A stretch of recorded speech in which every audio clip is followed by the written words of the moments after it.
at 10.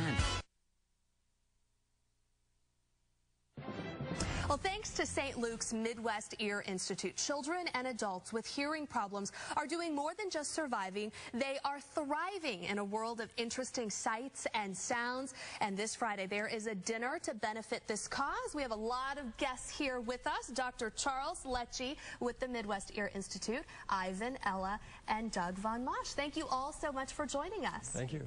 Now, Doug, let's start with you and both Ella and Ivan here, who are both receiving treatment and therapy at Midwest Ear Institute. I could not imagine a life, for people who are able to hear, a life where hearing is a challenge every day. What is it like for your kids? Fortunately for us, we're really at the point where we can't imagine that either now. Initially, it was a tremendous shock to us because it was just quite a journey to figure out that they couldn't hear anything, in fact, at all.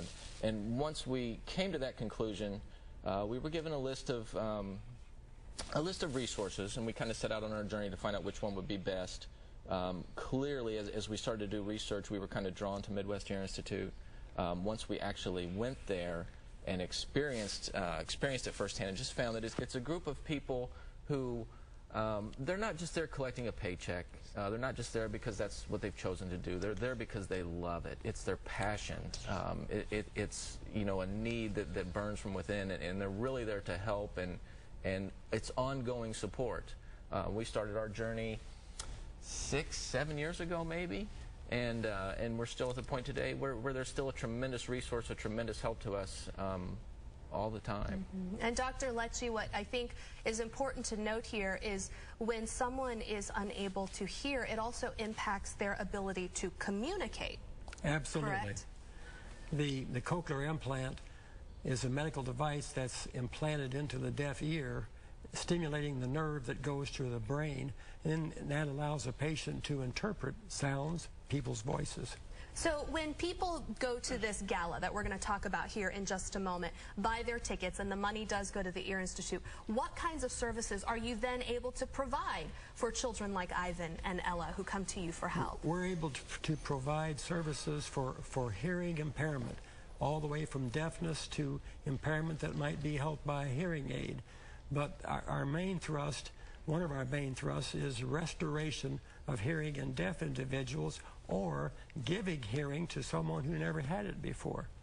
And so, Ella and Ivan, how are you both doing today? Obviously, you're here and we're having a conversation and you have no problems, right? Yep. Yeah? Does this, do you wear this device all the time? Yep, all the time, except when I go to bed. Yeah. And go to swimming pool because we can't get these wet. So do you love what you hear? Do you love music and TV shows? I like TV best. Yeah, you like TV best? What's your favorite show? I have a lot of favorite shows. But you can hear every single word, and that's the important part, right? Yeah.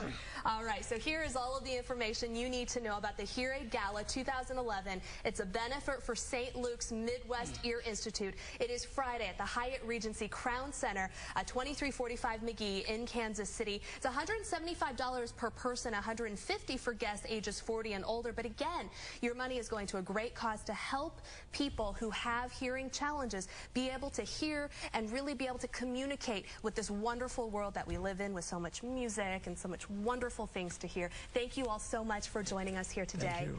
We have all that information available to you as well on NBCActionNews.com.